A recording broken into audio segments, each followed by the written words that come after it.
आशा कार्यकर्ताओं और सुपरवाइजर्स को 3 माह से प्रोत्साहन राशि नहीं मिली है। इसके लिए मुख्यमंत्री के नाम ज्ञापन सौंपा गया। उज्जैन सहित मध्य प्रदेश के हजारों आशा कार्यकर्ताओं और सुपरवाइजर्स बहनों को विगत 3 माह से प्रोत्साहन राशि नहीं मिल रही है। उन्हें गंभीर आर्थिक कठिनाइयों का सामना करना पड़ रहा है।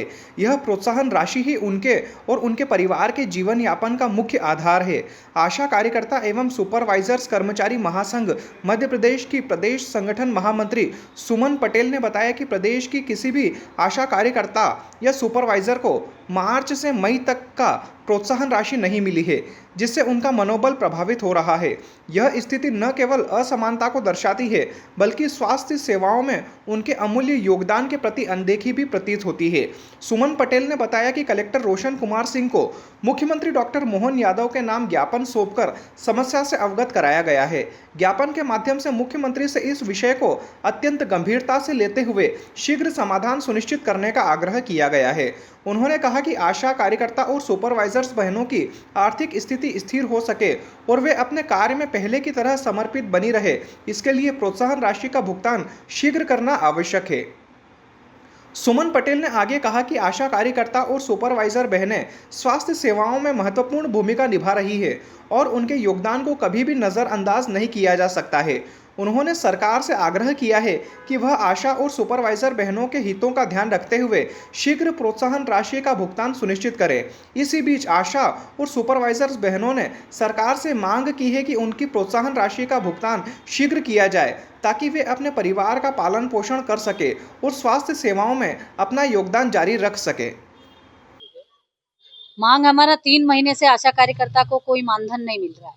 इस वजह से हमारी आशा कार्यकर्ता बहुत परेशान है और पूरे प्रदेश में आज हमने ये ज्ञापन दिया है मुख्यमंत्री जी के नाम, क्योंकि आशा एक मजदूर की तरह है। आशा का कोई ऐसा नहीं है कि कोई उनकी नौकरी है या कुछ है। तो आशा कार्यकर्ताएं जो काम करती है उसी का उनको पैसा मिलता है।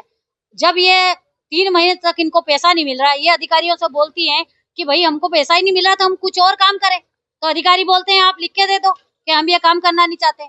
तो बेचारे डर की वजह से वो भी नहीं कर सकती। तो आप बताइए अपना जीवन व्यापन कैसे करेंगी? सरकार के पास हमारे लिए ही बजट नहीं होता है। जब देखो तब आशा के लिए कभी 2-2 महीने हो जाते, 3-3 महीने हो जाते, तो इस तरह से कैसे चलेगा? और इस बार तो हद ही हो गई कि 3 महीने से बिल्कुल पैसा नहीं मिला। अभी मिला भी तो बीच में सुपरवाइजर को किसी को 6,000 दे दिए, किसी को 4,000 दे दिए। तो 4,000 6,000 में ये तो वो स्थिति हमारी बन गई जैसे एक पशु होता है, उसको दरवाजे पे बिठा दिया, एक आधी रोटी डाल दी, इंतजार में बैठा रहेगा कि कल और मेरे को रोटी मिलेगी, शाम को मिलेगी, मैं यहीं बैठा रहूं। तो कैसे चलेगा? हम एक इंसान है, हमको हमारे साथ ऐसा भेदभाव नहीं किया जाए, चाहे सरकार हो चाहे जो भी। हम आज इस इसके न्यूज के माध्यम से मैं यही कहना चाहती हूँ कि हमारी तरफ सरकार को ध्यान देना चाहिए। हम जब एक आशा को बोलते हैं कि एक रीढ़ की हड्डी, तो फिर उस हड्डी को ही तोड़ देंगे क्या? उस रीढ़ की हड्डी की तरफ ध्यान क्यों नहीं है? क्यों हमारे तरफ सरकार बार बार हमारे साथ इस तरह करती है? आशा कार्यकर्ता उज्जैन जिले में? उज्जैन जिले में 2000 आशा है। आज आपने ज्ञापन दिया, क्या मांग करी? हमारी बस यही मांग है कि आशा कार्यकर्ता को एक तो समय पे पैसा दिया जाए, दूसरा इनका जो रूटीन का जो पैसा होता है, सुपरवाइजर पूरा सुपरविजन करके रूटीन का वो बना के कितना इनका पैसा बन रहा है वो देते हैं, तो वो पैसा कभी भी इनका एक मुश्त नहीं आता।